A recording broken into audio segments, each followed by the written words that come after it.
Um, and that's when the idea of a convention came about. We needed something that would help us all to learn how to discern God's gifts in our lives, but also to know how to put them into practice.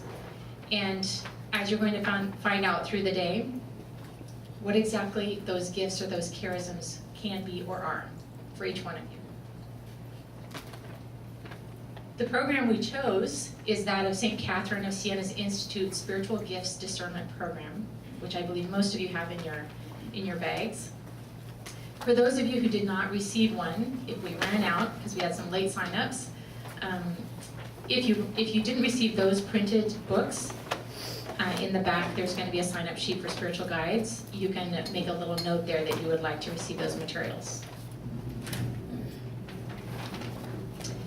Regnum Christi is to help make present the mystery of Christ, gathering the apostles around him, revealing to them the love of his heart, forming them and sending them out to collaborate with him in building his kingdom. And so all of us, the consecrated women, the legionaries of Christ, all lay people, all of us are called to live out our baptismal call to the full. To the full. And that means fostering the spiritual growth that's needed in each one of us, forming ourselves integrally, and exercising those gifts and charisms as leaders in society. I'm not going to go through an explanation of our integral formation. We've already been doing that in different moments in the sections. So I'm going to focus on a few other points here. I probably should go through the agenda first. Our agenda for today, so that you know what we're going to cover, is this first talk is going to be on the masterpiece, mission, and unique role of the Regnum Christi member. Father Matthew is going to guide us through these first segments. We'll take a few assessments, the Kingdom Purpose Assessment. There will be a talk on discerning the will of God, and then a Catholic Spiritual Gifts Inventory, which came with your materials in your bag. Then we're going to have a break and lunch with the delegates. For those of you who are unaware, Regnum Christi has been in a process of renewal, and we're having some assemblies to finalize the statutes which describe who we are, what our mission is, how we're governed. And so there's a few delegates here. Jane Nagel over here, Father Matthew to my side, Lisa Cusimano right here in the pretty blue, and myself. I believe we're the 4 delegates that are here.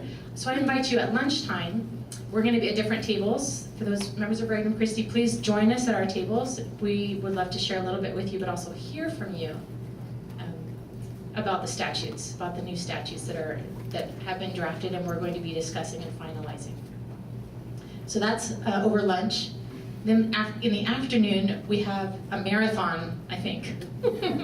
It's our marathon to understand the spiritual gifts or charisms. Sherry's been preparing and working on, and then at the very end, we'll just be pulling it all together.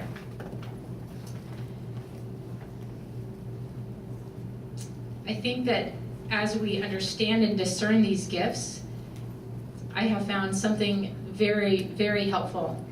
It's that as we start to know and understand our gifts, it takes away the temptation to judge others or to compare ourselves with others.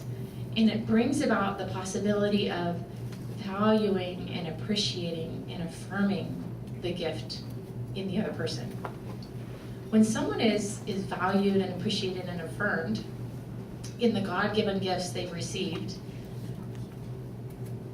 we're not looking for things elsewhere. We're not seeking, we're not comparing, it doesn't put us in a place of being unsettled or insecure.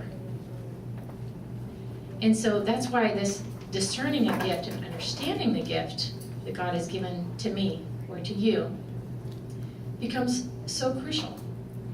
It places us in a place where we know this is how God made me, and my purpose in life is to utilize those gifts, to use them, both in loving God, but in loving each other and serving others. Secondly, as we understand and discern these gifts, we're much more effective being apostles.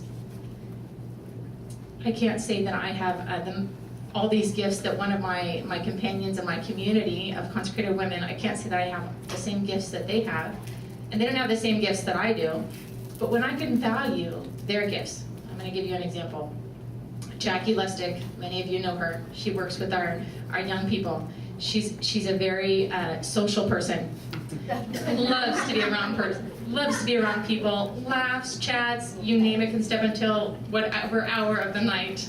And I can't. I can't do that. I'm not the same as she is.